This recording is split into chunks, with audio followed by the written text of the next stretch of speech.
¿Me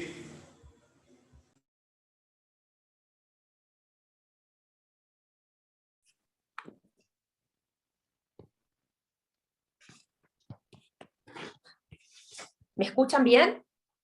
Sí, perfecto. Sí, perfecto. Sí, bueno. bien, perfecto. Bueno, genial.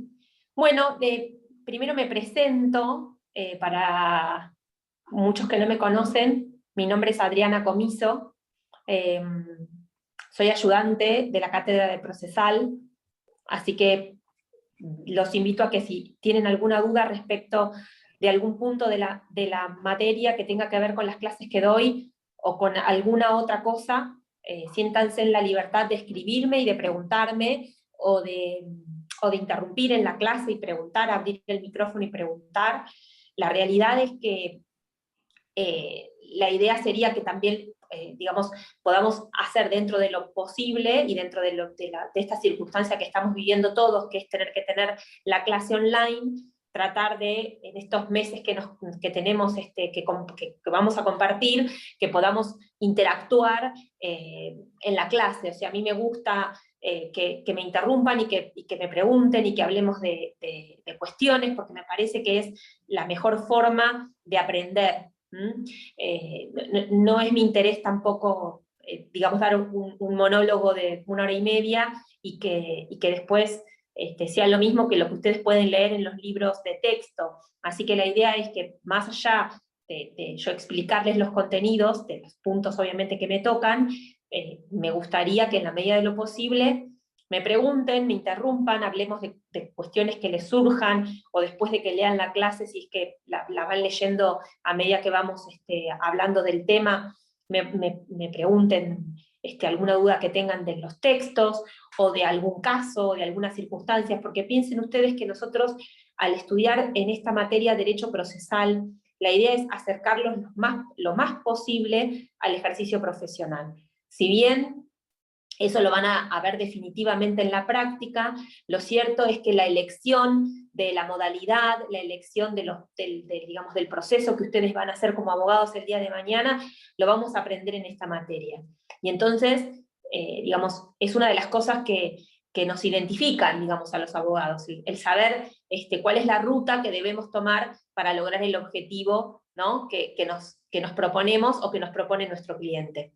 Entonces, digo, me parece que, no en esto en desmedro de otras materias, pero me refiero a que más en esta, digamos, tanto como en esta como en las prácticas, es necesario que se dé algún feedback entre ustedes y nosotros para poder darnos cuenta si verdaderamente entienden los institutos, porque son después las herramientas, en definitiva, que van a tener que ustedes usar para poder volcarle o para poder llevarle a un juez lo que puedan saber del derecho de fondo. En eso, digamos, seguramente ya han hablado con otros profesores de la cátedra, pero lo cierto es que si no aprendemos el derecho procesal, podemos tener mucha razón en el fondo del asunto, pero si lo planteamos mal, o no planteamos la prueba como corresponde, o en el tiempo en el que corresponde, o no planteamos una revocatoria cuando debe ser planteada y demás, podemos caer en indefensión y dejar en indefensión a nuestro cliente, ¿sí? O sea que las herramientas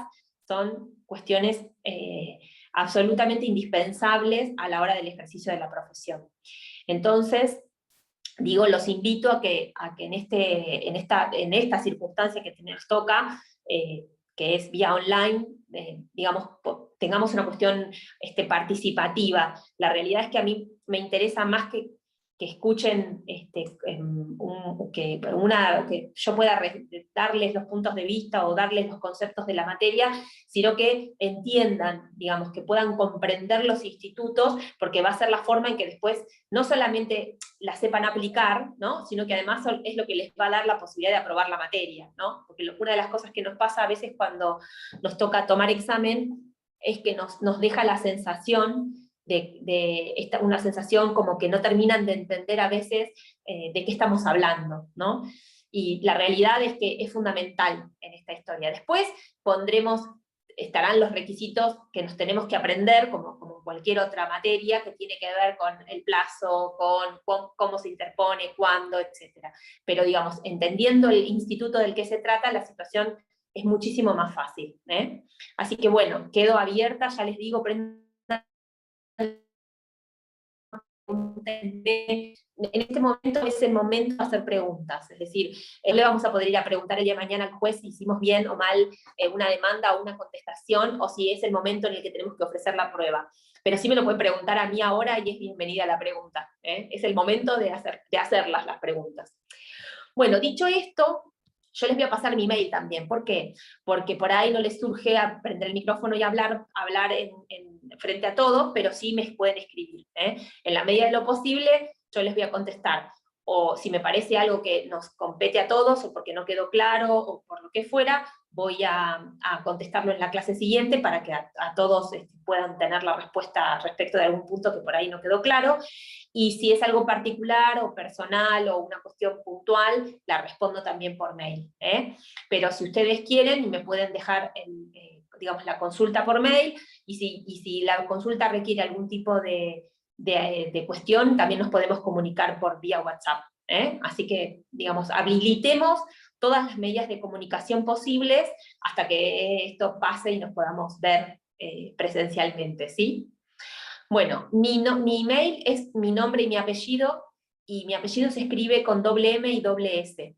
Les digo porque si no les va a rebotar el mail. Es Adriana Comiso, todo junto y en minúscula, doble M, doble S, @gmail.com. ¿Sí? Bueno, vuelvo a decir, ningún inconveniente en contestarles ahí, en contestarles en clase, o que en su caso, y tengamos alguna duda o alguna cuestión, hagamos una videollamada, o sea, lo que sea necesario para que las cosas que las cosas les queden claras, porque la realidad es que lo que más queremos nosotros como docentes es que ustedes aprendan, y lo que más orgullo nos da, digamos, en definitiva, es que ustedes puedan aplicar los institutos y los entiendan y los sepan. Bueno, dicho todo esto, vamos a lo que me toca puntualmente a mí dar hoy en clase. Yo no sé si ya les han adelantado qué bolillas vamos a dar cada uno de nosotros. Normalmente voy a dar clases los jueves, ¿sí?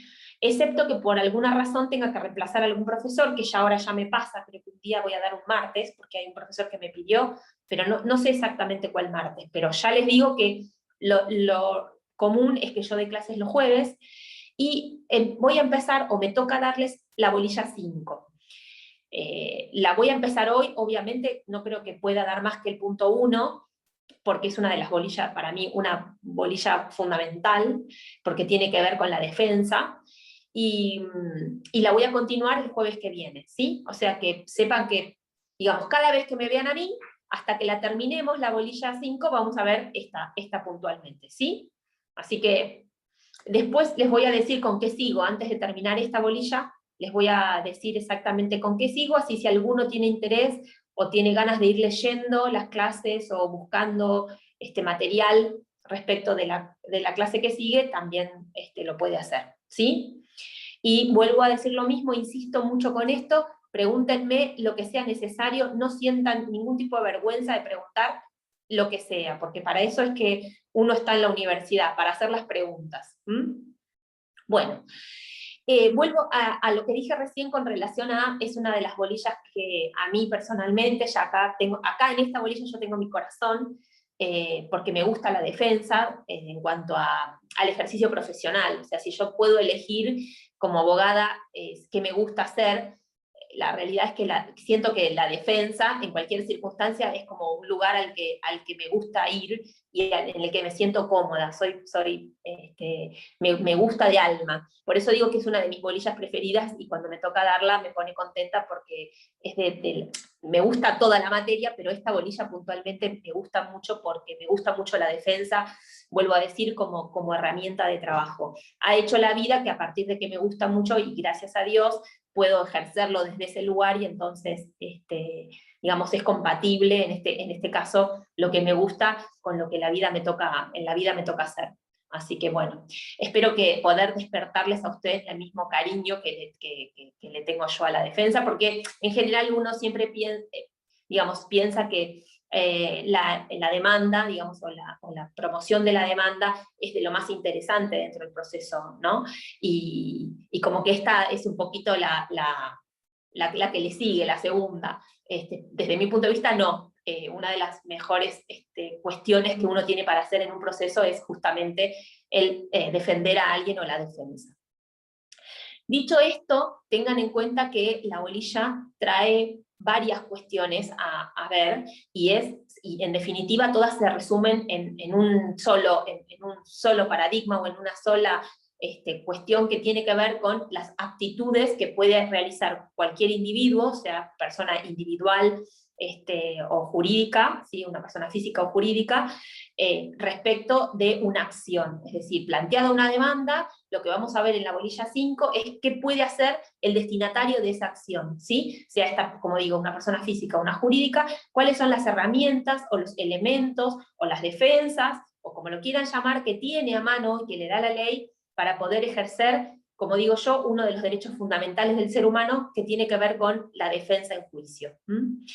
Bueno, entonces ustedes van a ver que dentro de la misma bolilla nosotros tenemos, digamos, todas las actitudes que puede asumir el demandado. Y ahí vamos a ver que, siempre y cuando sea dentro del plazo, ¿no? Porque una de las cosas que vamos a tener que entender también en esta materia es que todo tiene un plazo, y el plazo nos va a condicionar en cuanto al ejercicio de esa acción o de ese acto procesal, ¿sí? El plazo, ustedes saben que los plazos dentro del Código de Procedimientos son perentorios.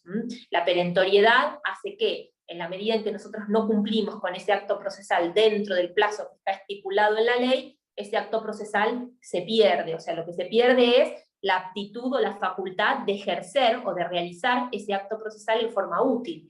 Y eso, digamos, en definitiva, puede llegar a llevar a indefensión a nuestro cliente. Por eso es, digamos, tan importante, y recalcamos siempre tanto el tema de que de ahora en más, siempre que ustedes hablen del ejercicio profesional, van a estar circunscriptos o imbuidos, digamos, de lo que son los plazos y de los términos. O sea, el acto procesal para cumplir con su objeto tiene que haberse realizado dentro del plazo o dentro del término que la ley específicamente dispone. Ya a esta altura ustedes deben saber, porque lo han visto en otras materias, cuáles son los plazos que la ley prevé para el ejercicio de la defensa, ¿sí? Seguramente habrán escuchado que en el proceso ordinario el plazo que tenemos para ejercer la defensa es de 15 días, en el sumario es de 10 y en el sumarísimo de 5. Después vamos a ver que tenemos algunas particularidades con algún otro proceso, pero no, digamos que puede ser que sea de ese plazo u otro, como por ejemplo podría ser el amparo, que tanto la ley nacional como la provincial pueden disponer plazos distintos, o sea, el juez le permite al juez establecer plazos distintos dentro de los cuales se ejercería la defensa del demandado. Digo se ejercería y hago el gesto de comillas porque la realidad es que en el amparo no se trata de una contestación de demanda, sino de la realización de un informe al cual se le llama informe circunstanciado. Pero, digamos, en definitiva, no deja de ser un acto de defensa. Pero sacada esta cuestión, que es un proceso especial y particular y está legislado en leyes especiales, nosotros hablamos de 15, de 10 y de 5 dentro de los procesos de conocimiento, ¿sí? Entonces, recapitulando, decimos que el acto procesal tiene que ser realizado dentro de los plazos que específicamente la ley determina. Entonces, dependiendo del tipo de proceso frente al que estemos, vamos a saber en qué plazo nosotros tenemos que argumentar o arguir alguna de estas defensas. ¿Qué es lo que va a poder hacer esta persona que es destinataria de una acción judicial?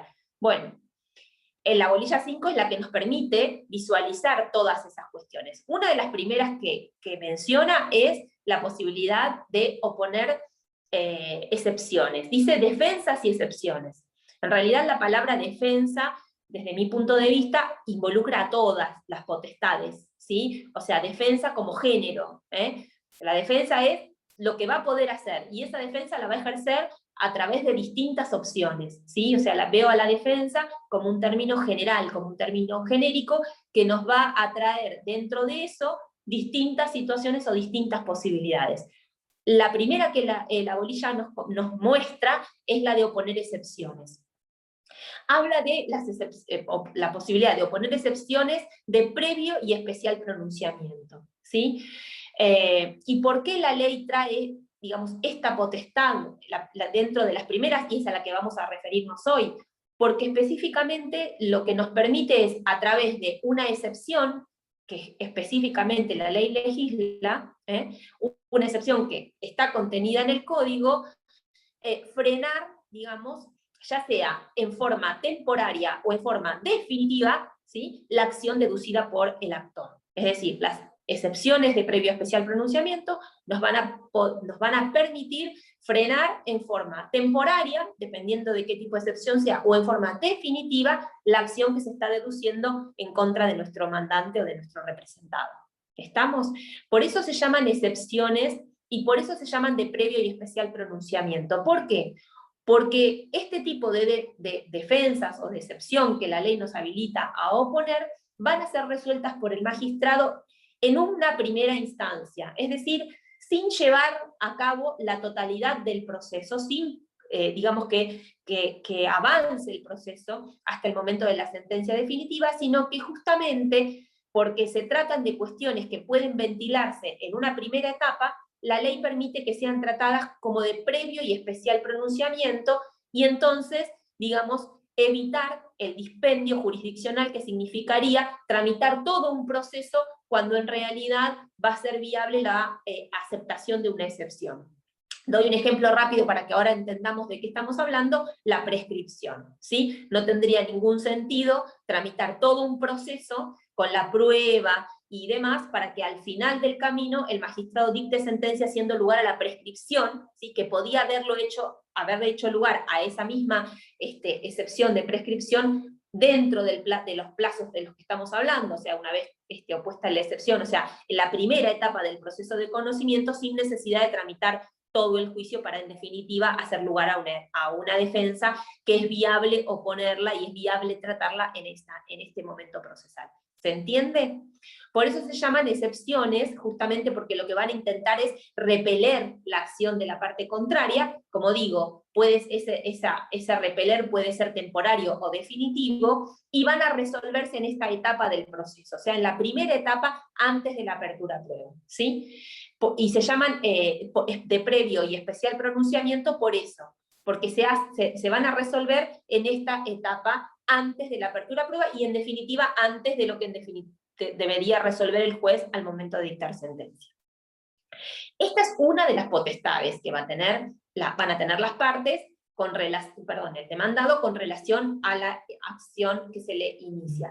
La segunda cuestión que va a poder realizar el demandado es presentarse y contestar la demanda. O sea, además de excepcionarse, también puede presentarse y contestar la demanda. Ahora vamos a ver, o sea, hoy o en las clases que siguen, que la contestación de la demanda, contenida en el artículo 354, es la que nos va a definir, digamos, los hechos por los cuales el demandado intenta, ¿no?, a partir de que los relata, repeler nuevamente la acción deducida en su contra. La contestación de la demanda, digo, es el acto de defensa por excelencia, ¿sí? Y es otra de las potestades que va a poder hacer el demandado. Ojo, esto no quiere decir que no pueda hacer las dos cosas. Podría excepcionarse y podría contestar la demanda, o sea, podría hacer las dos cosas. Pero digamos, primero vamos a enumerar las potestades y después decimos cómo las puede efectivamente realizar. Entonces, oponer excepciones, presentarse y contestar la demanda. La otra cuestión que puede hacer es allanarse.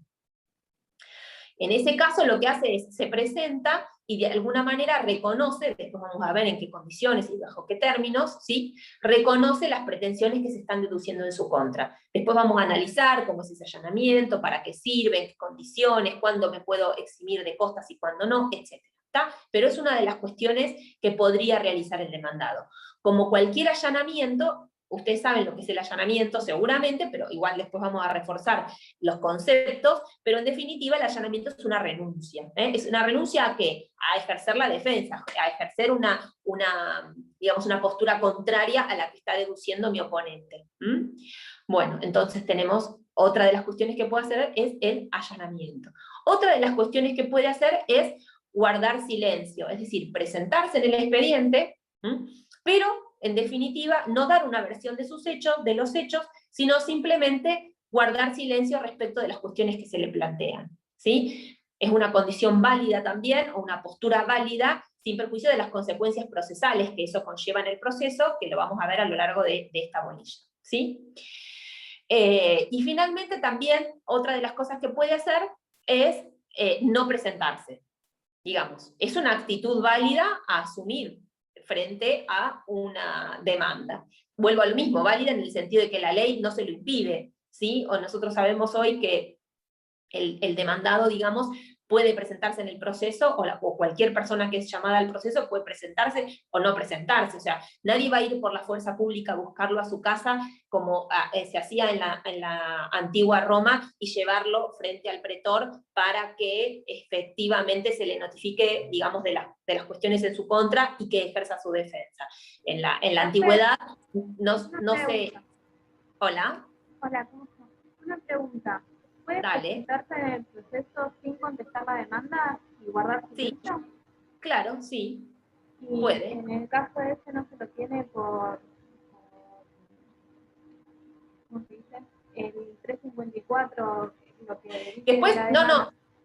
tenés razón, o sea, eso no quiere decir que no sufra las consecuencias de su accionar. Lo que digo es, tenés dos posibilidades. Una es presentarte y no contestar, y la otra es directamente no presentarte. Después vamos a ver cuáles son las consecuencias que asume esa postura. Pero lo que quiero decir es que poder lo puede hacer, ¿me entendés? No lo tiene prohibido. Es lo mismo que no presentarse directamente. La rebeldía es una condición que asume el demandado que no quiere comparecer al proceso. Y vuelvo a lo que estaba diciendo. No hay ninguna norma que obligue a buscar a la fuerza pública, como podría ser con un testigo, y traerlo a la fuerza al proceso. No. Lo que va a sufrir es la consecuencia de su no presentación dentro del proceso.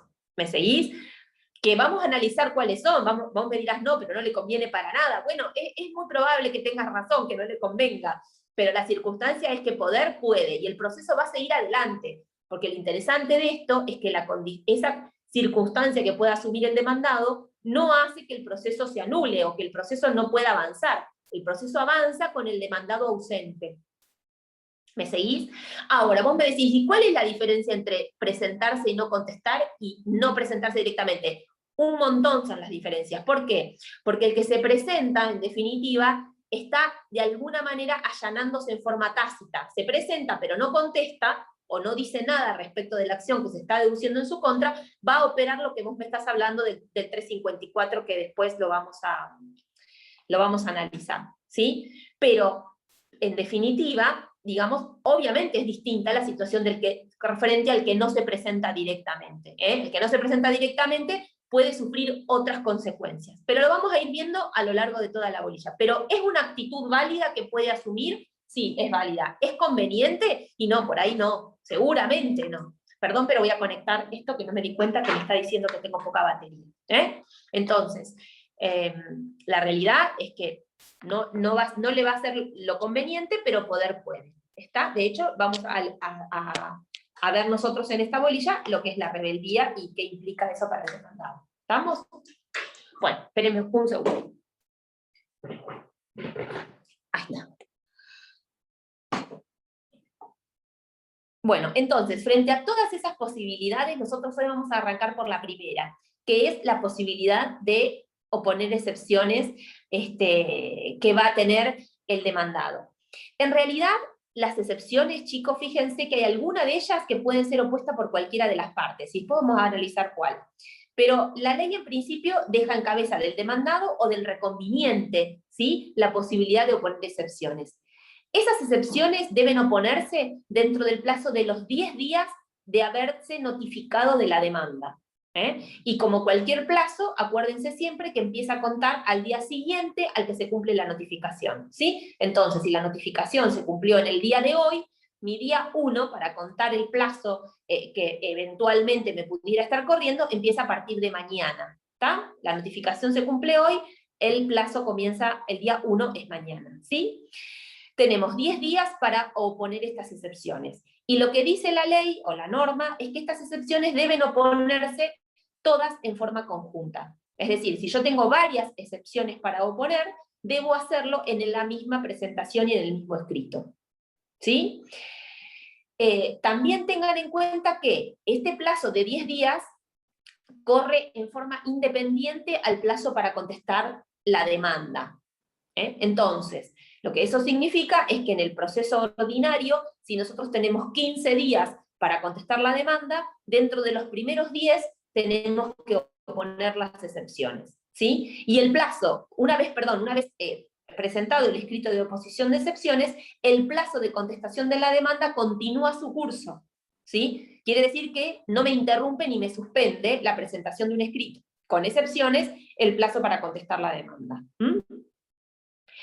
Esta dualidad o esta bifurcación, si lo queremos llamar de alguna manera, se da en el proceso ordinario, porque en el sumario eso no va a pasar en la medida en que los plazos coinciden, ¿sí? El plazo de oposición de excepciones y el de contestación de la demanda es el mismo, lo que significa que lo voy a tener que hacer en la misma presentación. Voy a tener que oponer las excepciones y contestar la demanda en el mismo escrito, ¿está? En el proceso sumarísimo, la circunstancia que nos va a aquejar es que si bien tenemos 5 días para contestar la demanda, lo que dice la ley es que no hay excepciones de previo y especial pronunciamiento. ¿Por qué no hay? Por lo reducido del proceso. Es decir, si ustedes ven y analizan, que no sé si todavía no lo deben haber visto, pero ya lo van a ver, los plazos que se manejan en el proceso sumarísimo van a advertir que de alguna forma el tipo de proceso resulta incompatible con esto de resolver excepciones previas en una instancia, digamos, en la primera etapa del proceso, ¿sí? O sea, lo corto del proceso hace que no tenga sentido, digamos, tratar esto en forma previa. Lo que no significa que yo no pueda oponer este tipo de defensas como defensas de fondo. No es que me veo impedida, por ejemplo, de oponer una excepción de falta de legitimación pasiva. La voy a oponer, la falta de legitimación pasiva, pero le voy a pedir al juez que la trate como defensa de fondo. O sea, lo que va a pasar es que no lo va a resolver en forma previa, sino que lo va a resolver junto con el dictado de la sentencia definitiva. Vuelvo a lo mismo por el tipo de proceso, por lo corto de los plazos que se manejan en el proceso sumarísimo, que ustedes van a ver que la mayoría de los plazos son de 2 días, excepto el de la contestación de la demanda, que es de 5, y el de prueba que lo fija el juez. Pero los demás son todos plazos mucho más reducidos que en los otros 2 procesos de conocimiento, ¿sí? Entonces, teniendo en consideración eso, es que la ley dice, en los procesos sumarísimos no hay excepciones previas. Vuelvo a lo mismo. Si alguno considera que es viable el planteo de alguna excepción de las que nosotros vamos a analizar ahora, lo puede hacer y será tratada como una defensa de fondo. Lo que no va a pasar es que se traten en forma previa. Bueno, dicho esto, nosotros vamos a ver que para efectivamente que una acción judicial o una acción que es promovida, en este caso por el actor, resulte procedente, tiene que reunir o tiene que tener, o reunir esa presentación o esa pretensión, lo que nosotros llamamos los presupuestos procesales de la acción, ¿sí? ¿Y cuáles son principalmente los presupuestos procesales? Los presupuestos procesales, ustedes ya los deben haber visto, pero se identifican con la capacidad para estar en juicio, la representación, ¿sí?, judicial, con la jurisdicción y con la competencia, ¿sí? Para atacar justamente estos presupuestos procesales es que nacen las excepciones, es decir, las excepciones son la contracara de estos presupuestos procesales. Cuando alguno de estos presupuestos está afectado, vamos a ver que es viable, ¿sí?, oponer una excepción, de las que nosotros ahora vamos a analizar. Obvio que no se reduce solo a los presupuestos, no es que se identifican directamente presupuesto, excepción. No funciona así, pero ustedes van a ver que varias excepciones se identifican con los presupuestos. Sin ir más lejos, y ya lo digo, la incompetencia. La incompetencia se identifica directamente con el presupuesto que hace a que tenemos que plantear. ¿Cuál es el presupuesto de base? Y el presupuesto de base es que el juez debe ser competente para la acción que yo estoy deduciendo. Ese es el presupuesto de base, ¿no? El actor tiene que saber ante qué juez tiene que iniciar la demanda, justamente, y ese juez tiene que ser competente en razón de la materia, en razón del territorio, en razón del grado, de acuerdo a la legislación. Si ese juez no fuese competente, ¿qué es lo que va a poder pasar? Y se va a poder deducir la excepción de incompetencia. Por eso digo que frente al presupuesto básico que tiene que ver con la competencia del magistrado, aparece la defensa, ¿sí? Que va a cuestionar ese presupuesto para el caso en el que no se dé. Después vamos a analizar exactamente en qué casos y cuáles son. Después también tenemos presupuestos que tienen que ver con la pretensión, ¿sí? Y ahí nos vamos a referir al objeto del proceso. Tienen que ver con el objeto procesal. Es decir, tiene que ver con que el acto procesal que nosotros estamos realizando efectivamente tenga identificación con la finalidad que estamos pretendiendo lograr, ¿sí? Y ahí vamos a ver que hay otras defensas que nosotros vamos a poder deducir que también tienen que ver con las excepciones. Bueno, para entrar dentro del tema de las excepciones, vamos a decir que las excepciones podemos clasificarlas en dos grandes categorías, ¿sí? Unas excepciones que van a afectar, digamos, o que van a cuestionar cuestiones que tienen que ver con la sustanciación, con la sustentabilidad del proceso o de la acción que se está deduciendo, a las cuales llamamos excepciones sustanciales, porque tienen que ver con el derecho de fondo, con el que se invoca como ejercicio de la acción. Es decir, a lo que nos estamos refiriendo son excepciones que van a afectar o van a contradecir cuestiones de fondo, cuestiones que tienen que ver con la materia sobre la cual se está demandando, sobre la cual se está requiriendo la actuación judicial. Y después vamos a ver otras excepciones que tienen que ver con impedimentos o con cuestiones procesales, ¿sí? O sea, vamos a ver excepciones que afectan lo sustancial y excepciones que afectan lo procesal o lo procedimental, ¿sí? Y además vamos a encontrar también, de acuerdo a sus efectos, dos categorías de excepciones.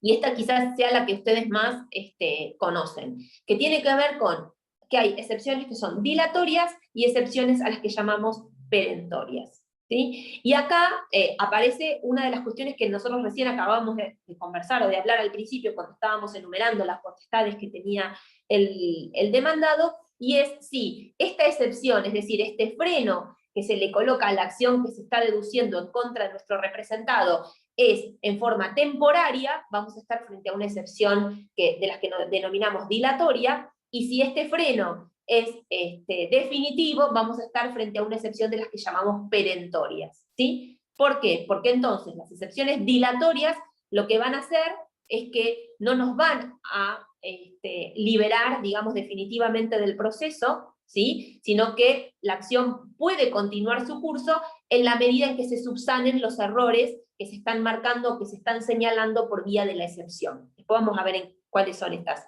Frente a aquellas excepciones a las que llamamos perentorias. ¿Por qué? Porque de admitirse esa excepción, por eso hablamos de que estamos refiriéndonos a una definición o a una clasificación que tiene que ver con el efecto que provoca, ¿sí? La excepción. Frente a la admisión de la excepción perentoria, lo que va a ocurrir es que ese proceso termina, ¿sí? Porque justamente, como va a cuestionarse algo relacionado con la sustanciación del proceso, ese proceso definitivamente va a terminarse en esta primera etapa. Por eso hablamos de excepciones que son dilatorias, es decir, aquellas que temporalmente le quitan digamos, de eficacia al proceso, pero respecto de las cuales va a poder otorgársele un plazo a la parte contraria para que subsane el error o para que lo complete o para lo que fuera, ¿sí? Frente a aquellas excepciones que, por el contrario, lo que van a provocar es justamente la culminación del proceso, es decir, la terminación del proceso y su posterior archivo. Es decir, con lo que eso conlleva, o sea, con lo que conlleva en el sentido de que va a tratarse para el actor de autos de una cosa juzgada. Bueno, entonces, tengan en cuenta que las excepciones tenemos estas dos categorías dependiendo vuelvo a decir, del efecto que producen la admisión de estas excepciones. El efecto que producen dentro del proceso. En un caso lo van a dilatar en cuanto a los plazos y el proceso va a poder continuar en la medida que se subsanen los errores, y en el otro va directamente a culminar ese proceso, va a terminar, ¿sí? Porque el impedimento que se está denunciando a partir de las excepciones que se están oponiendo impiden la continuación del proceso. Bueno, digamos, ¿qué significa la palabra excepción? ¿A qué nos referimos cuando hablamos de excepción? Bueno, si nosotros decimos que nos referimos a una cuestión amplia, digamos, teniendo en cuenta un concepto amplio de lo que llamamos excepción, la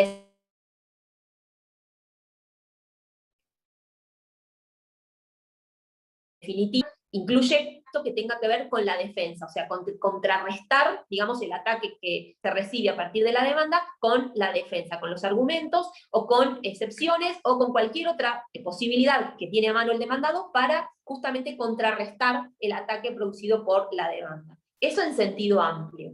En sentido estricto, podemos decir que las excepciones son aquellas que comprenden los impedimentos y que tienen o sea, son aquellas destinadas, perdón, a marcar los impedimentos y a visualizar o a también oponer aquellas cuestiones extintivas. ¿Sí? Como podría ser,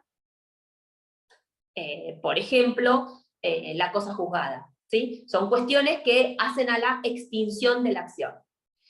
Y después, otra posibilidad es con la que normalmente llamamos sentido restringido, y son aquellas que inciden en los hechos constitutivos anulando la acción.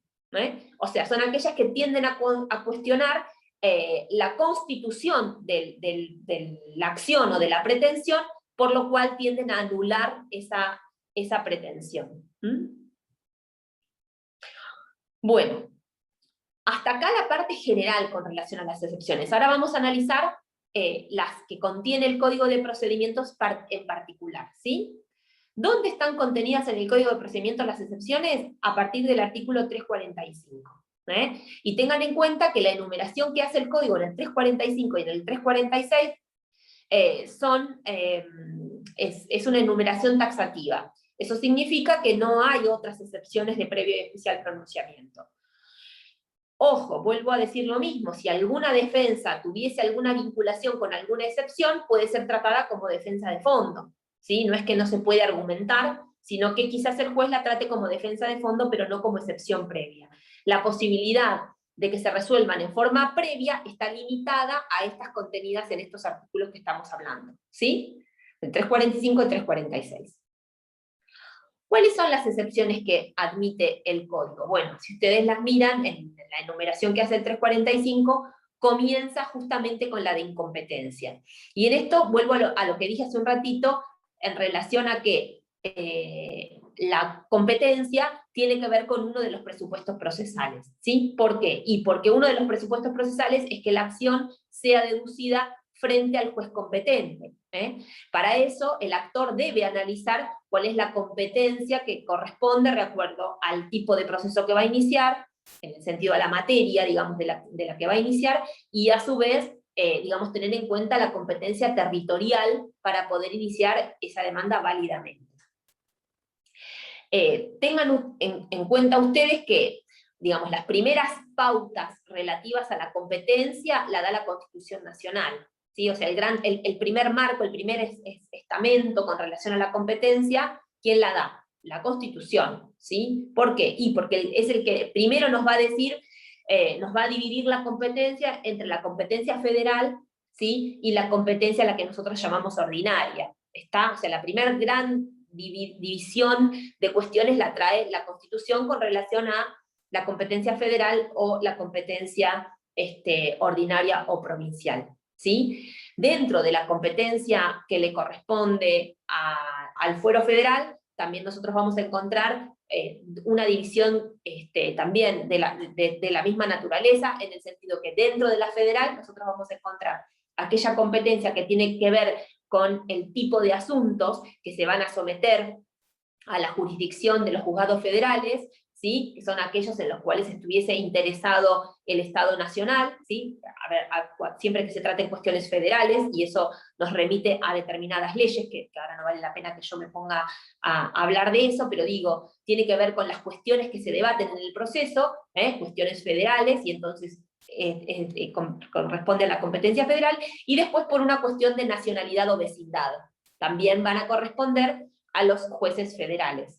Son las dos grandes divisiones en las cuales podría corresponderle a la competencia respecto de un juez federal, por cuestiones de vecindad o por cuestiones de nacionalidad. Bueno, zanjada, digamos, la cuestión de la competencia, si es federal o es provincial, todavía le queda al actor, ¿sí?, decidir, supongamos que estamos dentro de la competencia provincial o dentro de la jurisdicción, de las jurisdicciones provinciales, le queda todavía establecer la competencia en razón de la materia y en razón del territorio, ¿sí? Sabemos que ambas son improrrogables, tanto la de la materia es improrrogable como la del territorio también es improrrogable, y eso porque lo dicen los códigos, en nuestro caso, nuestro código de procedimiento, en el artículo 2, establece que la competencia territorial es improrrogable, ¿sí? Eso significa que las partes, digamos, se van a tener que someter a la competencia de acuerdo a las reglas de competencia que fija el propio código o que fijan las leyes sustanciales, porque no nos olvidemos que en materia de competencias, si bien parecería esta gran división, como digo yo, desde la Constitución, que nos determina cuál es la competencia federal y cuál es la provincial, y una vez dentro de la provincia parecería que solo los códigos de procedimientos traen cuestiones de competencia, lo cierto es que eso no es así. Si nos remitimos al nuevo Código Civil y Comercial del año 2015, vamos a encontrar un montón de normas de competencia establecidas por las leyes de fondo, ¿sí?, que nos van a determinar reglas de competencia de acuerdo a distintos tipos de procesos. ¿Está? Entonces ven cómo la cuestión de la competencia a veces que parece sencilla, no lo es tal en la medida en que tenemos muchas regulaciones a las cuales tenemos que prestar atención dependiendo de la acción o de la demanda que vamos a iniciar. Entonces, despejado que se trate de una cuestión federal o de una cuestión con una persona extranjera o una cuestión de vecindad cuando yo tengo que demandar a una persona que reside en otra provincia, y abocándonos exclusivamente a la jurisdicción provincial, vuelvo a lo mismo, tenemos que tener en consideración que nuestro artículo 2 establece que la competencia territorial es improrrogable. Eso significa que yo me tengo que apegar al momento de iniciar el proceso a las reglas de competencia que establecen los artículos 4 y 5 del Código de Procedimiento o aquellas normas de fondo que regulen la cuestión, ¿no? Como podría pasarme, por ejemplo, en el caso de la sucesión, que el mismo Código Civil y Comercial me dice que el juez competente es aquel en el que hubiese tenido su domicilio el causante, o sea, la persona que fallece, ¿sí? Bueno, zanjada esta cuestión, tengan en cuenta que el tema de la competencia con relación a la con la posibilidad de que se prorrogue la competencia, si bien establece la improrrogabilidad de la competencia, a renglón seguido, ¿sí?, nos libera de alguna manera de esta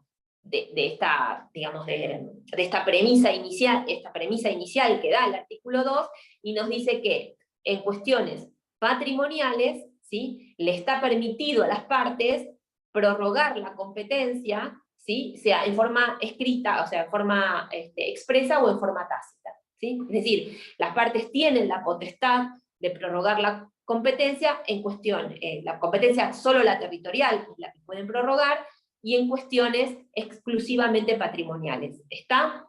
Bueno, a esta altura ustedes ya saben cómo se prorroga la competencia, ¿no es cierto? Sí, ¿O no? expresa o tácita, ¿no? Claro, la primera, la expresa, ¿cómo sería? Presentar un acuerdo de las partes. Claro, en el mismo acto o en el mismo, supongamos que estamos en un cumplimiento de contrato, ¿no? En el mismo contrato que se redactó en su momento, cuando las partes sometieron el negocio jurídico que estaban planteando una serie de cláusulas y de requisitos, en ese mismo contrato se pacta la jurisdicción, ¿tá? Pactamos la jurisdicción que en caso de controversias surgidas por el análisis de ese contrato, nos sometemos a la competencia de los juzgados ordinarios de la ciudad de Mar del Plata, por ejemplo, ¿tá? Esa es una expresa. ¿Y tácita? Sí, una de las cosas, la del demandante lo inicia en un juzgado diferente al que le correspondería y la otra parte no opone la excepción. Claro, pensá que no es un juzgado distinto al que le correspondería, sino de otra jurisdicción territorial. ¿Tá? Porque, por ejemplo, si, en el caso que estábamos analizando, que el contrato no tuviese una cláusula, o sí la tuviese, pero nosotros en vez de iniciarlo en Mar del Plata, ese cumplimiento de contrato lo iniciamos en Bahía Blanca. ¿Es viable que yo lo inicie en Bahía Blanca? Y en principio sí, lo puedo iniciar en Bahía Blanca. Y como la competencia es en cuestiones patrimoniales puede ser prorrogada en forma tácita, el juez no va a decir nada. Es decir, el juez que recibe la demanda se fija que en el contrato dice que la jurisdicción es Mar del Plata, pero en la medida en que se trata de competencia territorial no dice nada, ¿sí? Y en el caso que estamos hablando, el demandado se presenta en ese proceso, ¿sí? Y lo que va a hacer es no oponer la excepción de incompetencia. ¿Tá? Ahí se prorroga en forma tácita para el actor, porque inicia la demanda ante un juez de una jurisdicción que no sería la competente, y el demandado se produce la prórroga tácita cuando se presenta en el proceso y no opone la incompetencia. Esto se da cuando por ahí las partes deciden, sin expresarlo, litigar ante una jurisdicción que les queda más cómoda porque en relación a su domicilio o en relación a cualquier otra circunstancia. ¿Sí? Sí, ahí bueno, como puso Mar también en el chat, creo, de que no pone ni la declinatoria ni la inhibitoria. Claro, sí, obviamente, tampoco la inhibitoria. La declinatoria es a través de la excepción, la inhibitoria es planteándole al juez que se considera competente para que pida las actuaciones para que tramiten ante sí. La declinatoria es cuando se le pide al juez que se decline, o sea, que no intervenga en el proceso, y la inhibitoria es cuando se le pide al juez que se considera competente. Así funciona la incompetencia. ¿Está? Bueno, pero en este caso puntual, fíjense que digamos, lo que vamos a tener que ver a los efectos de plantear la excepción, porque nosotros acá estamos hablando de las reglas de competencia. Zanjado todo esto, igualmente el actor va a tener que iniciar ese proceso de acuerdo a lo que le establecen las reglas de competencia de los artículos 4 y 5 del Código, ¿sí? Entonces va a tener que ver qué tipo de acción es la que está iniciando. Por ejemplo, inicia una acción personal, ¿dónde la va a tener que iniciar una acción personal? Y la va a tener que iniciar, de acuerdo al artículo 5, en el domicilio del cumplimiento en el domicilio de celebración del contrato, en el domicilio del cumplimiento del contrato, o en el del domicilio del demandado a elección del actor, dice la norma. ¿Ven? Entonces, dependiendo del tipo de acción, vamos a establecer quién es el juez competente. ¿Está? Por ejemplo, en el caso de delitos o cuasi delitos, la ley establece que la competencia está dada por el lugar en el cual ese delito, cuasi delito se cometió, por ejemplo. Bueno, analizada esta circunstancia, es que le va a corresponder al demandado la posibilidad de oponer una excepción de incompetencia. ¿A partir de qué? Y a partir de que no se cumpla alguna de estas reglas, ¿sí? Es decir, el actor inició el proceso sin tener en consideración alguna de las reglas de competencia que le es aplicable, y entonces se daría esto que estábamos hablando hace un ratito, de que a la acción le falta un presupuesto de los que se considera esencial, ¿sí? ¿Que cuál es? Y el juez competente, ¿sí? Y el juez competente está dado también, tengan en cuenta que si bien estamos en derecho civil, no estamos en un proceso penal, pero también tengan en cuenta que es parte del derecho de defensa y de la garantía, ¿sí? De defensa en juicio, la competencia del magistrado. Es decir, que nosotros de antemano a la iniciación del proceso sepamos, ¿sí? cuál es el juez competente que nos correspondería de acuerdo a las reglas de competencia, sin que ello tenga alguna suspicacia en el juez que me toca, o en el tipo de juez, o digamos, el juez que va a entender en la contienda. ¿Se entiende? Entonces, la competencia es un presupuesto a exigir, y es un presupuesto válido respecto de cualquier acción procesal. Entonces, volviendo al tema, dándose alguna de estas circunstancias de las que nosotros estamos hablando, podría el demandado alegar frente a la acción que se deduce la incompetencia, ¿sí? Para eso va a tener que acompañar aquellos elementos que hagan a la promoción de la excepción. Tengan en cuenta siempre que la prueba de la excepción le corresponde al excepcionante, ¿sí? Acá no basta con alegar que el juez es incompetente, sino que le corresponde a quien alega esta cuestión, o este impedimento, o esta excepción, acompañar la prueba de la que va a intentar valerse para probar esta excepción, ¿sí? Supongamos que se trata digamos, de un contrato, de una prórroga de jurisdicción a partir de un contrato. Lo que corresponde es que quien opone la excepción acompañe el contrato, donde se pacta la competencia en otra jurisdicción, ¿sí? Lo mismo si, por ejemplo, se trata de una excepción que tenga que ver con la justicia federal, es decir, si quien va a excepcionarse le manifiesta al magistrado que en realidad se trata de una persona que vive en otra provincia y que entonces la demanda debió deducirse ante el fuero federal. Bueno, en esas circunstancias lo que corresponde que acompañe va a ser la constancia de su domicilio o si figura en el DNI de su DNI, ¿sí? O sea, la prueba tiene que ir acompañada de la excepción. ¿Estamos? Bueno, dentro de la clasificación de las excepciones, la excepción de incompetencia, ¿qué les parece que es? ¿Dilatoria o perentoria? Dilatoria. Dilatoria, sí. Claro, es dilatoria la excepción de incompetencia, pero fíjense el efecto que tiene. La ley establece que el efecto de la admisión de la excepción, porque una vez que la excepción se opone, ¿sí?, el magistrado lo que va a hacer es analizar la competencia y podría decidir que sigue siendo competente, con lo cual va a rechazar la excepción, o puede decidir que es incompetente. Si decide que el magistrado decide que él es incompetente y que le da la razón al demandado que es incompetente, va a analizar quién es el juez competente. O sea, no solamente va a declarar su incompetencia, sino que va a visualizar cuál sería el competente. ¿Me entienden? Si el competente es de la misma jurisdicción territorial, me refiero al ámbito provincial, ¿sí?, de la misma jurisdicción territorial en el ámbito provincial, lo que corresponde es que remita las actuaciones al juez competente. En el ejemplo que nosotros estábamos hablando hace un ratito, del contrato en el cual pactamos la jurisdicción en Bahía Blanca, o al revés, en Mar del Plata, y yo lo inicio en Bahía Blanca, en esa circunstancia, admitida la excepción de incompetencia, el juez va a remitir el expediente. ¿A dónde? Y a Bahía Blanca o a Mar del Plata, dependiendo de dónde esté tramitando. ¿Se entiende por qué? Porque van a corresponder a la competencia en relación a la misma jurisdicción territorial. ¿Sí? Ahora, si la competencia le corresponde a un juez de distinta jurisdicción provincial, ¿sí?, o le corresponde a la justicia federal, lo que dispone la ley en ese caso es el archivo de las actuaciones. Y si bien va a continuar operando como una excepción dilatoria, ¿por qué? Y porque no le priva al actor de autos de iniciar el proceso, lo cierto es que tiene que iniciar uno nuevo. ¿Me entienden? No va a haber remisión de las actuaciones, va a haber archivo y necesidad de iniciar uno nuevo, sea en la justicia federal, sea en otra jurisdicción provincial.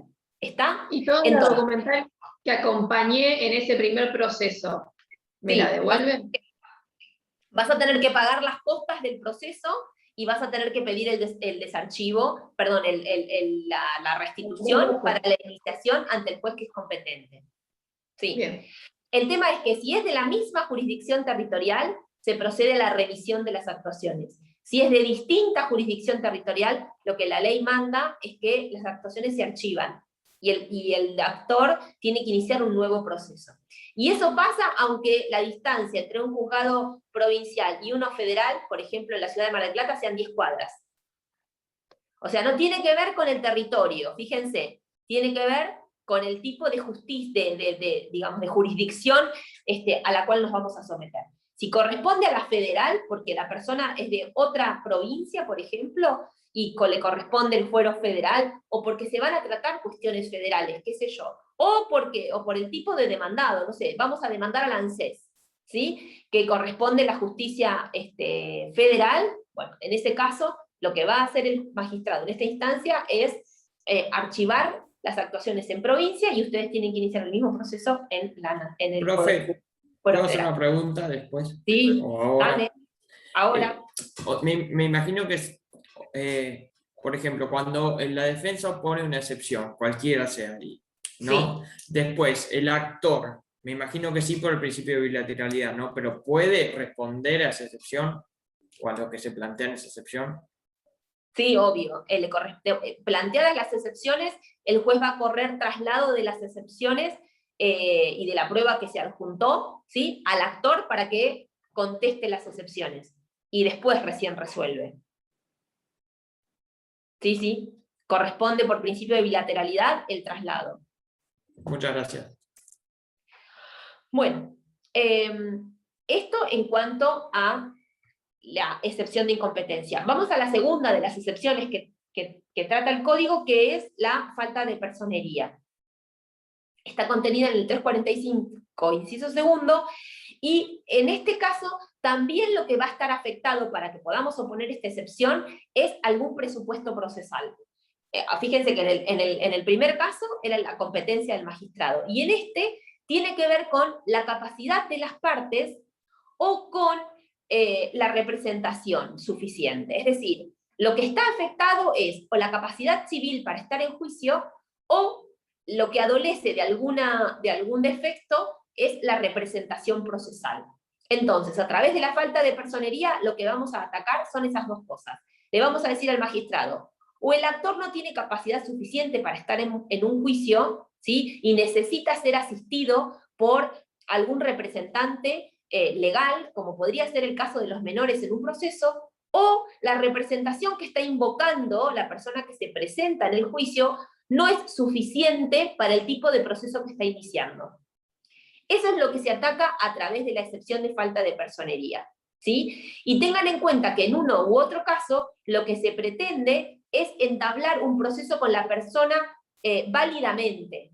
¿Está? ¿Para qué? Y para que en definitiva eso no afecte el día de mañana el resultado de ese proceso, que podría conllevar una nulidad en el proceso en el caso de que, por ejemplo, el actor sea menor de edad y no tenga la representación como corresponde. ¿Está? Entonces, lo que se ataca a través de la falta de personería es eso, es la falta de capacidad para estar en un proceso, ya sea, como vuelvo a decir, porque la persona es menor de edad, porque es una persona que tiene alguna capacidad restringida, y entonces dentro de las capacidades que tiene restringidas están las de actuar en un proceso y no lo hace con el curador que tiene designado judicialmente, o porque tiene la capacidad restringida para estar en juicio y no tiene designado curador y entonces hay que designarle uno, ¿sí? Entonces, como tutor o curador. Como ven, digamos, lo que vamos a atacar a través de este proceso es justamente que a la parte contraria, a la que está iniciando el proceso, tiene algún impedimento en su capacidad o en la representación que se está invocando para estar en proceso.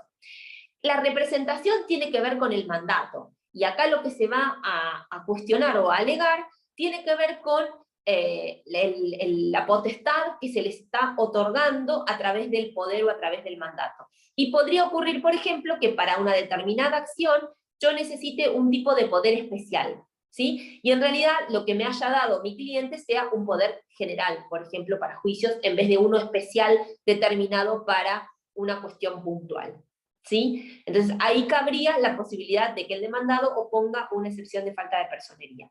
Lo mismo que si tengo un poder general para determinados asuntos y lo que estoy intentando iniciar es otro asunto para el cual no tengo mandato o no tengo poder. A veces la redacción de los poderes hace que sean viables estas excepciones cuando la realidad es que estoy usando un mandato o un poder que no tiene la potestad suficiente para el acto que estoy realizando como abogado, ¿sí? Eso es lo que se ataca a través de la falta de personería, ¿sí? Hola. Hola, hola. Ahí volviste. Sí, volví. Bueno, eso es lo que se ataca a través de la falta de personería. También podría pasar, como les digo yo, que lo que se esté cuestionando es el mandato o el poder. En ese caso lo que se está cuestionando son las diferencias, digamos, que podrían existir entre lo que estoy planteando y el mandato que tengo. A veces pasa que nos extiende un cliente determinado un poder general para juicios y nos parece que eso nos sirve para cualquier tipo de proceso, y tal vez no, ¿sí? Tal vez tiene cuestiones en las cuales tiene limitaciones, o es un poder general pero específico para determinadas cuestiones, o un poder especial para un proceso determinado, y lo pretendo usar en otras circunstancias. Ahí es cuando aparece esta falta de representación suficiente en el mandatario, en este caso. O la falta de capacidad, como decía hace un ratito, en el mandante. Acá tengan en cuenta que además digamos, a partir de la oposición de la excepción, como dijimos hace un ratito, el magistrado lo que va a hacer es correrle traslado a la otra parte, y en el caso de admitir la excepción, ¿sí? Si la admite la excepción, lo que va a hacer es otorgarle un plazo para que pueda subsanarlo. Es decir, para que subsane su falta de capacidad, en ese caso haciéndose representar por su representante legal, ¿sí? O en el caso del mandatario, para que subsane el error del poder, es decir, que acompañe un instrumento nuevo o que subsane el anterior, ¿sí? Entonces, es de las excepciones a las que nosotros llamamos dilatorias, ¿tá? ¿Por qué? Porque nuevamente no me va a impedir la prosecución del proceso, o sea, no me va a impedir que yo continúe con el juicio adelante, sino que me voy a ver obligada a justamente acompañar el nuevo mandato o hacerme representar por el representante legal que corresponde, ¿sí? Y es una excepción dilatoria. Subsanado el error, me va a permitir continuar con ese proceso hacia adelante. También tengan en cuenta que si bien la ley establece un plazo para que, o sea, que el juez le otorgue un plazo para que subsane la deficiencia, lo cierto es que ese plazo se otorga, se expone bajo apercibimiento. No es que simplemente se le otorga un plazo para que subsane, sino que se lo hace bajo apercibimiento de que si no subsana dentro del plazo que el magistrado le impone, ¿sí? Pueda llegarse al archivo de las actuaciones. ¿Tá? Entonces, digamos, la excepción, si bien es dilatoria, ¿sí? Trae como consecuencia el que si la persona no cumple con el acompañamiento del mandato, con la representación suficiente dentro del plazo que el magistrado le fija, pueda, digamos, en definitiva, operar como una obstrucción que impide la continuación del proceso, porque el proceso se va a archivar en la medida en que no se puede subsanar la personería. ¿Tá? Justamente, y eso tiene su razón de ser, en que no podría someterse al demandado a tramitar un proceso con alguien que no tiene mandato suficiente, ¿sí? O con alguien que no es capaz civilmente para estar en juicio. ¿Me entienden? Entonces, por eso es que se otorga un plazo para su subsanación, pero es bajo apercibimiento de que si no se cumple, pueda disponerse el archivo. Profe, tengo una consulta que siga porque se trata de la incompetencia. Dale. Si el juez admite la excepción de incompetencia fundada en materia, ¿se remite o se archiva? En razón de la materia se archiva. Ah, perfecto. O sea, vos iniciás un proceso, por ejemplo, en un contencioso administrativo y la cuestión es civil y comercial. Se archiva. Sí, Se archiva. eso. Perfecto, perfecto. Gracias. Bueno, entonces, si terminemos con esta excepción, dijimos que en caso de que no se cumpla con la subsanación dentro del plazo, el juez va a disponer el archivo de esas actuaciones y el desistimiento del proceso. En esa circunstancia, la acción, en la medida en que la tiene vigente todavía, porque lo tiene con relación al derecho de fondo, el actor va a poder iniciar un nuevo proceso si se produjera el archivo de las actuaciones, con la pérdida del tiempo que eso conlleva, ¿verdad? Pero, digamos, si la acción la puede volver a iniciar en la medida en que tenga vigente el derecho sustancial, ¿sí? ¿Entendieron? O sea, la acción no es que el archivo produce la extinción de la acción, produce la extinción del proceso. ¿Sí? Lo que va a ocurrir es el desistimiento de ese proceso, porque vuelvo a decir, no puede llevarse a cabo con una persona que es incapaz o con alguien que no tiene mandato suficiente y no lo subsanan, ¿tá? Pero el archivo va a representar el desistimiento del derecho, del proceso, pero el derecho, en la medida que continúe intacto, puede esa persona iniciar nuevamente el proceso, obviamente pagando las costas del anterior. Por eso la excepción opera como dilatoria. Bueno, vamos a la excepción, a la del inciso 3, que nos habla de la legitimación. Hago una consulta antes de continuar. Sí, dale. Se me corta todo. ¿Sos Vanessa? Hola, ¿ustedes me escuchan bien? Se me corta todo a mí, que siga la demás. Se me corta a mí el audio. ¿Querés escribirme, Vanessa, y lo leo? Dale, escribime, yo lo leo. Sigo un poquito y después te leo. Bueno, vamos por la excepción contemplada en el inciso 3, que nos habla de la falta de legitimación para obrar. Fíjense que acá este artículo nos habla de la falta de legitimación, este inciso nos habla de la falta de legitimación para obrar en el actor o en el demandado cuando esta cuestión fuese manifiesta. Y acá algo, en un paréntesis, punto, vuelvo para atrás. También podría pasar que la falta de personería sea del demandado.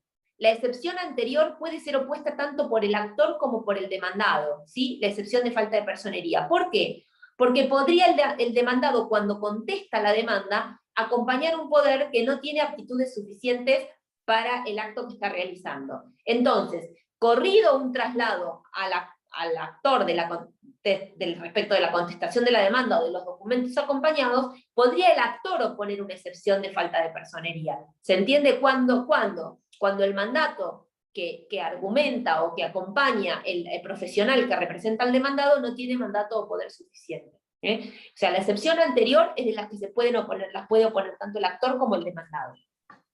Lo mismo ocurre con esta. La falta de legitimación para obrar hace a una cuestión sustancial y puede ser opuesta por cualquiera de las partes, por el actor o por el demandado. Y ahora vamos a ver en qué circunstancias. A ver si le encuentro...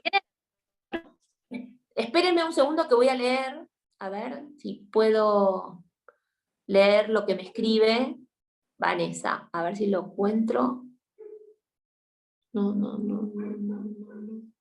¿Por qué no encuentro el mensaje? Participantes. A ver si acá se escucha mejor, me corrí con el audio. Sí, Yo te escucho, ¿eh? la incompetencia y la falta de personería la puede de oficio.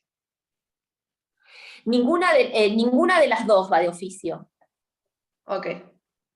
Vos pensás que, en realidad la competencia no, excepto que sea de la que es, bueno, no, te contesté muy rápido, no, vamos de nuevo.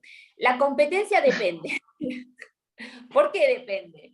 Porque si la competencia es en razón de la materia, ¿el juez puede de oficio? Piensen. Sí, debe.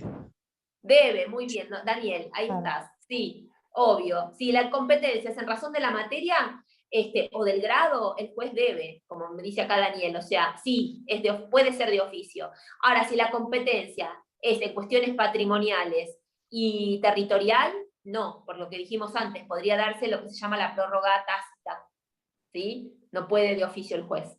Entonces, la competencia depende de si es una competencia territorial en cuestiones patrimoniales, la respuesta es no, no se puede. Ahora, no puede el juez de oficio. Ahora, si es una cuestión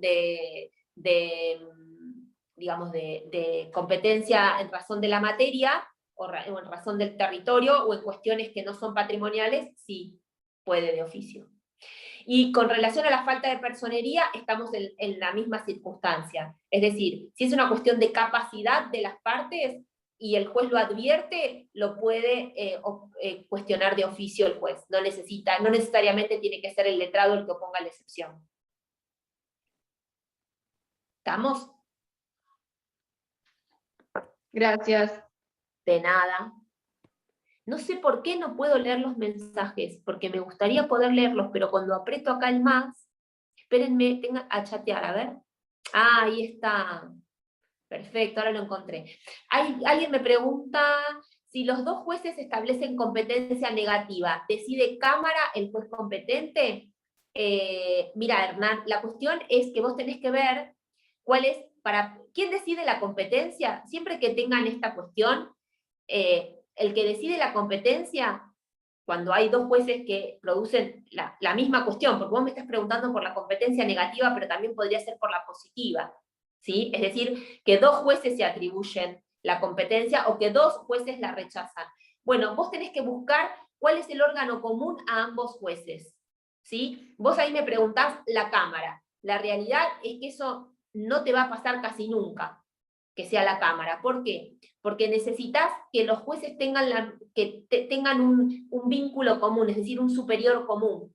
Y si es un juez de Mar del Plata y un juez de Bahía Blanca, por ejemplo, como en el ejemplo que nosotros estábamos dando, ¿cuál Cámara sería la superior a ambos? ¿Entendés? No se da en ningún caso. Ni la Cámara de Bahía podría tener ascendencia sobre el juez de Mar del Plata, ni la Cámara de Mar del Plata sobre el de Bahía. Entonces, en el caso de Mar del Plata, Bahía Blanca, ¿cuál sería el juez común? ¿Cuál tendría competencia sobre ambos? La Suprema Corte.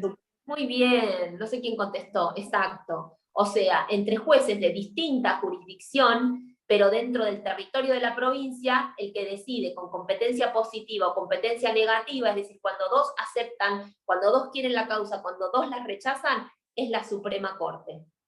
¿Sí? Porque es el que es competente, digamos, por encima de ambos.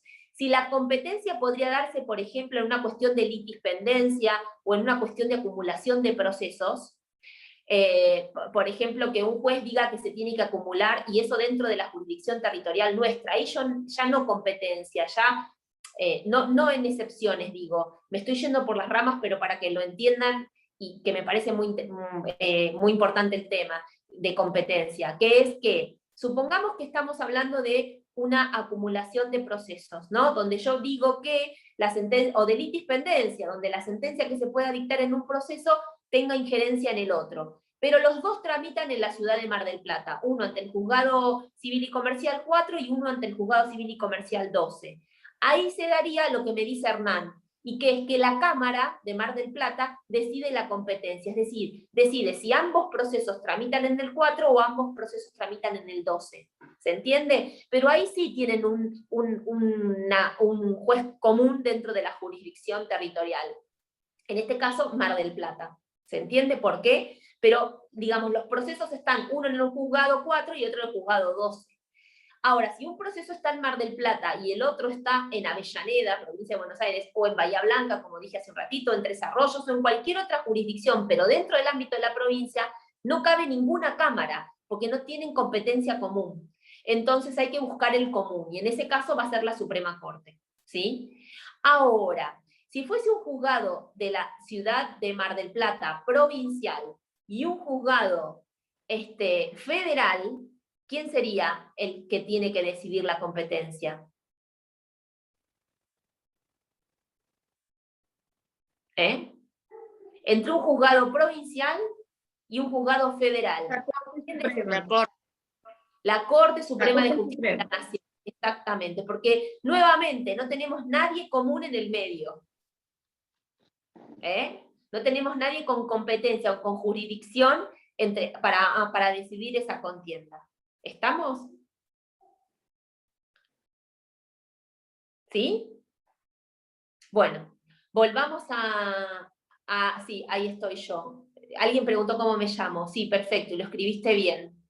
Gracias, porque así tiene el mail también, que es mi nombre, adrianacomiso@gmail.com, Carlos, por si necesitas escribirme algo, preguntarme algo fuera de lo que estamos dando en clase. ¿Sí? Bueno, vamos a la falta de legitimación. Dijimos, acá sí vamos a hablar de lo que estamos cuestionando es el derecho sustancial. Lo que vamos a decir cuando hablamos de falta de legitimación, y por favor, no se me la confundan con la anterior excepción, porque esta es sustancial, y es de las que consideramos perentorias, lo que estamos cuestionando acá es la posibilidad de estar en juicio de la otra parte. Es decir, cuando hablamos de legitimación, hablamos de quiénes son las personas que la ley llama para estar en juicio de acuerdo al tipo del proceso del que se trata. Es decir, que el actor sea quien tiene el derecho a reclamar y que el demandado sea el destinatario de ese reclamo. A eso se refiere la legitimación sustancial. Es decir, soy el titular del derecho a reclamar y el demandado es el titular del derecho a soportar el reclamo. ¿Se entiende? Bien distinto a lo que vimos recién con falta de personería. Lo que estamos hablando es de la cualidad emana de la ley, es decir, es la potestad que me da la ley a mí para demandar como actor. Es decir, soy el titular de ese derecho sustancial, soy el legitimado, soy quien tiene derecho a reclamar, porque soy el que sufrí el accidente, sea, al que le pasó, ¿sí? Soy aquella persona que la ley llama especialmente para ser titular de esa acción o de ese derecho. Ahí hablamos de legitimación sustancial del actor. Y del demandado, cuando justamente es el destinatario de esa medida, es el que causó el daño, es aquel a quien yo voy a hacer soportar, de acuerdo a la legislación, el peso, ¿sí?, de la acción que está deduciendo. Obviamente esa legitimación yo la estoy llevando a una cosa muy sencilla para que me entiendan, ¿no? El actor, que es el que sufrió el daño, el demandado el que lo causó. No tengo duda de la legitimación. Pero la legitimación en realidad, como muchas veces viene a partir de otras circunstancias que tienen que ver con la ley, puede dar lugar a este tipo de excepción, ¿sí? Es cuando quiero traer a alguien al proceso que en realidad no es legitimado. Digamos, la ley no lo trae como legitimado, ¿sí? O cuando el que demanda no es el legitimado, ¿sí? ¿Por qué? Y porque la ley circunscribe esa legitimación a determinadas personas. Profe, ¿Está? pero vos dijiste hoy que el actor puede poner esta excepción. ¿En qué situación lo pondría? Porque es el quien demanda. Claro, sí, es quien demanda, pero podría solicitarle al demandado, por ejemplo, cuando el demandado pretende la intervención de un tercero. Cuando el demandado se presenta al proceso y solicita que, por ejemplo, demandado a alguien no lo termino de leer, Roque, pero ahora lo leo. Cuando, por ejemplo, solicita la intervención de un tercero dentro del proceso, ¿sí? Porque él dice la jurisdicción, digamos, el proceso es común con este tercero, es necesario que este tercero se presenta en el proceso, y el actor dice, no, un momentito, para mí no es legitimado este tercero a estar dentro del proceso. ¿Me entendés? Sí, perfecto. Sí, vos me decís, no se daría en forma directa, porque en realidad en forma directa vos lo estás demandando.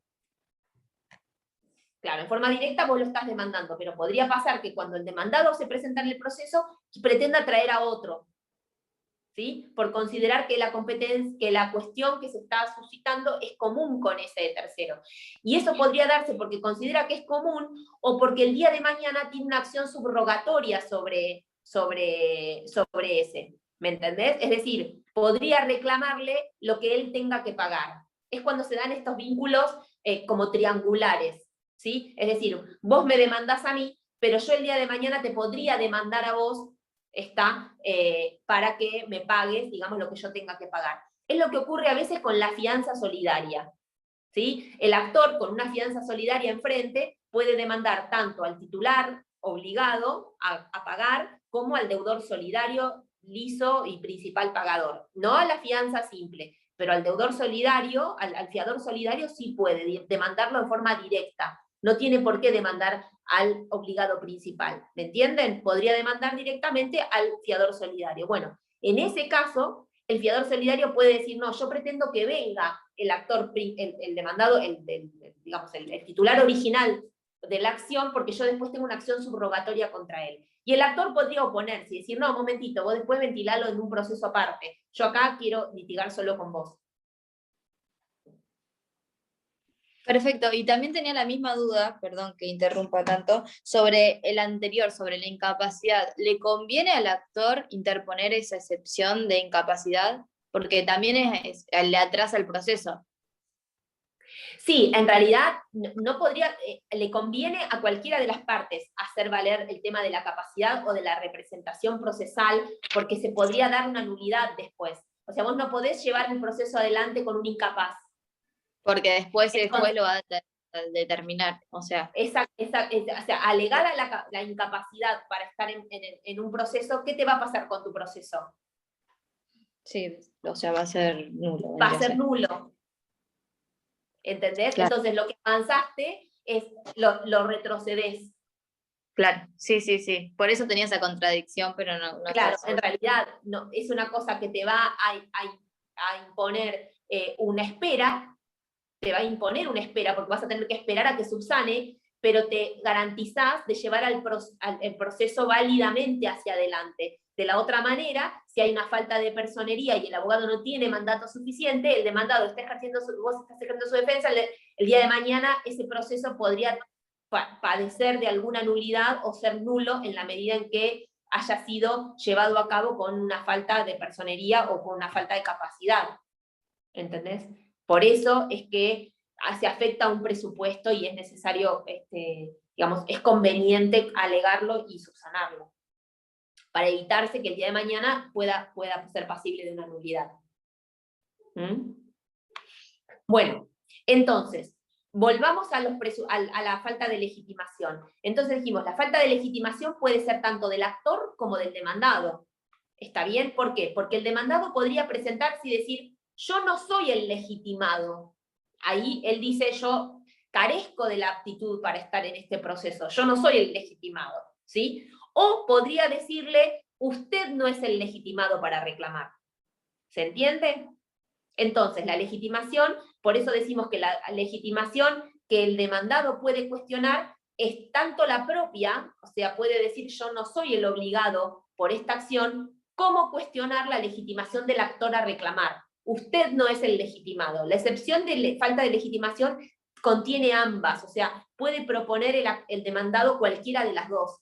¿Se entiende? O sea, cuestionar la propia y decir, yo no soy el legitimado, usted se está equivocando, debería demandar a XX, o decir, usted no tiene acción suficiente, o sea, no tiene potestad suficiente para demandarme a mí.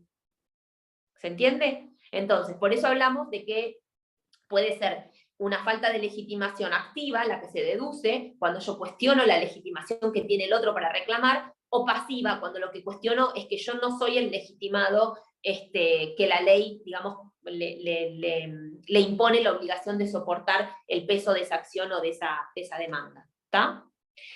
Bueno, y esta demanda lo que tiene, digamos, perdón, esta excepción lo que tiene de llamativo, si se quiere, es que nos dice que va a ser una excepción de previo y especial pronunciamiento en la medida en que fuera manifiesta. Eso significa que de la visualización de la excepción y de los documentos o de lo que se acompañe junto con la excepción, ¿sí? No le queden dudas al magistrado, ¿sí? de que la excepción es admisible en forma manifiesta, o sea, de que no hay posibilidad de continuar con el contradictorio hacia adelante o con el proceso hacia adelante, porque la realidad es que es visiblemente o manifiestamente hay una falta de legitimación. ¿Se entiende? Eso no significa que nosotros no podamos oponer la falta de legitimación igual. O sea, la falta de legitimación se opone de la misma manera. La cuestión es que si no es manifiesta, o sea, que si no se puede resolver con lo que el actor, con lo que el demandado acompaña, esa excepción va a ser tratada como defensa de fondo. O sea, que se rechace como manifiesta no quiere decir que se rechace la excepción. Podría el juez considerar que no es manifiesta, o sea, que hay una posibilidad de la excepción, pero que no surge en forma manifiesta o que merece la producción de prueba y entonces resolverla al momento del dictado de la sentencia definitiva. La idea es que si es manifiesta, sea resuelta en esta etapa o en esta instancia justamente para no tener que tramitar todo un proceso con alguien que en definitiva no es el contradictor válido para reclamar o para ser demandado. Lo que cuestiona, vuelvo a decir, esta excepción es la calidad de actor o de demandado de las partes. Es decir, el actor no tiene suficiente potestad para demandar, o sea, no es el legitimado, no es quien tiene el derecho a reclamar, y el demandado no es el destinatario de esa acción o del objeto de la demanda. Bueno, entonces, para que sea resuelta como de previo y especial pronunciamiento, esta excepción tiene que ser manifiesta. Es decir, tiene que surgir del acompañamiento de la documentación que se hace. De lo contrario, el juez puede igualmente tener en cuenta esa excepción al momento del dictado de la sentencia. ¿Está? Bueno, no quiero extenderme mucho más porque en realidad creo que se me corta el Zoom en 2 minutos, así que voy a mirar alguna pregunta. De todas maneras, la clase que viene sigo adelante con esto. Miro algunas de las preguntas que me hicieron antes de que se nos corte, perdón. A ver, ¿qué más tengo? Claro, acá me pone, por ejemplo, demando a alguien por un contrato y no era parte. Sí, tal cual, como estás diciendo vos. Por ejemplo, un ejemplo clásico también es cuando demando a alguien por ser el titular registral del inmueble, ¿sí? Y la persona no es. O sea, o se trata de un homónimo o es otra persona, ¿sí? Y entonces él va a oponer una excepción de falta de legitimación pasiva, en ese caso va a decir, yo no soy el demandado porque no soy el titular registral de ese inmueble, y que va a acompañar para hacer viable su excepción. Va a acompañar un informe de dominio donde surja que él no es el titular del inmueble. ¿Entienden? Entonces, esa excepción es una falta de legitimación, yo no soy el demandado, no soy el destinatario de esta acción, y por otro lado, es manifiesta. ¿Por qué? Y porque le basta con acompañar el elemento, en este caso el informe de dominio, de donde surja que efectivamente no es digamos, el destinatario de esa acción. Profe, a mí no... Perdón, ¿puedo hacer otra pregunta o después? Sí, dale, y si no, si se nos corta, la contestamos la clase que viene. Porque nos queda Dale, a mí me quedó de la excepción anterior, de la falta de personería, ¿puede deducirla solo, digamos, solo el demandado respecto de sí mismo o del actor o los dos? No, la falta de personería de sí mismo no la va a deducir. No es como la falta de legitimación. La falta de personería la va a deducir de la parte contraria. Bien, gracias. Volvemos a lo mismo. La falta de personería ataca la capacidad o el poder de la otra parte. Lo que pasa es que la puede deducir tanto el actor como el demandado. Eso es lo que yo te dije. ¿Por qué? Porque cuando el demandado contesta la demanda y acompaña un poder, podría ser que el apoderado, o sea, suponete que yo mañana, vos me traes una demanda para contestar y me otorgás un mandato, pero el poder que vos me das no me alcanza para la acción que yo estoy contestando. O sea, no contiene la posibilidad de que la conteste. Y yo no lo advierto. Acompaño ese poder y contesto la demanda. El actor podría invocar la falta de personería de mi poder. ¿Me entendés a lo que voy? O sea, la puede deducir yo cuando contesto respecto del poder o de la capacidad del actor, o el actor respecto del poder o la capacidad mía como demandado. ¿Y en el caso de la legitimación? No, esa es falta de personería, punto, olvídate. Pasamos a otra excepción, porque si no te confundís. La otra es la falta de legitimación. Y la falta de legitimación, lo que puede decir el demandado es, vos no tenés legitimación suficiente para reclamarme esto, ¿sí? ¿Por qué? Y porque no sos la titular de ese derecho. El titular de ese derecho es otra persona, ¿me entendés? A eso se le llama falta de legitimación activa. Es decir, vos no tenés legitimación para reclamarme. No sos vos quien me puede reclamar este daño. ¿Sí? ¿Me entendés? O, mira, te lo voy a dar con un ejemplo muy claro. En el código anterior tenían privado cuando había, en el caso de que hubiese, creo que era el artículo 1078 si no me equivoco, el Código Civil anterior, cuando se hablaba de daño moral, se decía que el daño moral a partir de la muerte de la persona, ¿quiénes eran los legitimados para reclamar ese daño moral? A partir de la muerte, los herederos forzosos, ¿sí? Y en el caso de que los herederos forzosos, o sea, que la persona tuviera cónyuge e hijos, digamos, como desplazan a los padres en cuanto a los herederos forzosos, los padres no tenían acción o legitimación para reclamar daño moral. ¿Me seguís el planteo? Entonces, en el código anterior, porque no pasa eso ahora, ¿están ahí todavía? ¿Hola? Sí, estamos. Sí, acá. Sí, seguimos. Bueno, porque en el código anterior, ¿sí? Yo le podía oponer a un padre que venía a reclamarme el daño moral la falta de legitimación activa. ¿Por qué? Porque la ley lo excluía. Le decía, no, habiendo cónyuge e hijos, usted no puede reclamar daño moral. ¿Me entendés? Entonces yo lo que estoy cuestionando es que vos no tenés ese derecho a reclamarme. ¿Quiénes me podían reclamar? Me podían reclamar el cónyuge o los hijos, pero el padre no. Falta de legitimación activa. Usted no tiene derecho a reclamarme a mí eso. Eso es una excepción de falta de legitimación activa. Pero la falta de legitimación tiene las dos caras, la activa y la pasiva. ¿Cuál es la pasiva? Es yo no soy a quien le tienen que reclamar, porque no soy el responsable de causar el daño, en el ejemplo que estamos hablando. Y ahí voy a decir, no soy yo el titular es otro. ¿Tengo que demostrarlo? Obvio, el típico ejemplo es, por ejemplo, suponete que yo quiero demandar a mi vecino porque yo tengo se me derrumbó una pared entera por un problema de agua del señor de acá al lado de la casa donde yo estoy. ¿Sí? Uh-huh. Yo voy a demandar ¿a quién? Al titular registral. ¿Me entendés? Y ponele que me equivoco. O notifico a una persona que no es, porque se llama igual.